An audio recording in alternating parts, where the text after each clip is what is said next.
Kelly from Just a Taste, and French toast definitely ranks high on my list in terms of my favorite breakfast carbs. Now that I have a 1-year-old, I'm always looking for ways to make my favorite breakfasts more kid-friendly. So we're turning classic French toast into these super kid-friendly baked French toast sticks. And they start off by making our vanilla custard. So to a shallow baking dish, I'm gonna add some whole milk, our eggs, and then a little bit of sugar, some cinnamon.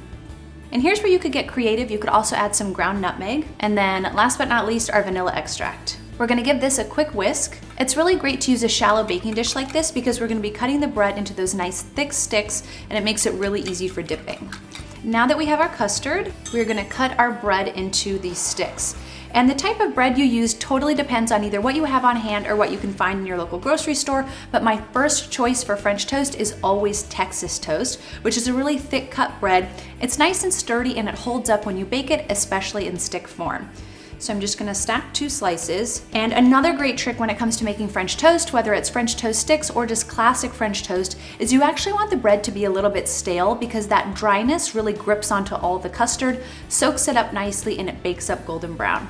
So we'll cut this into 3 sticks per slice. A serrated knife works best for this.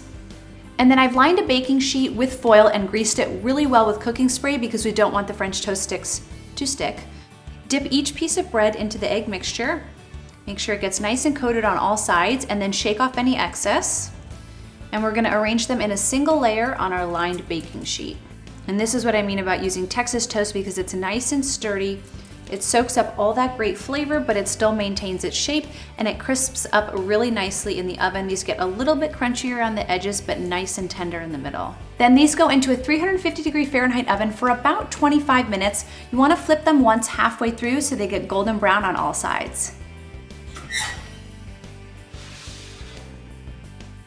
Our baked French toast sticks are nice and golden brown, so you can enjoy them warm from the oven like this, dipped in maple syrup.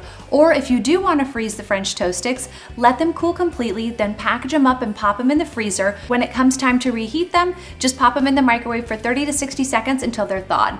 And just like that, you'll be ditching the freezer stuff and enjoying warm, homemade baked French toast sticks. For the full recipe, check out justataste.com.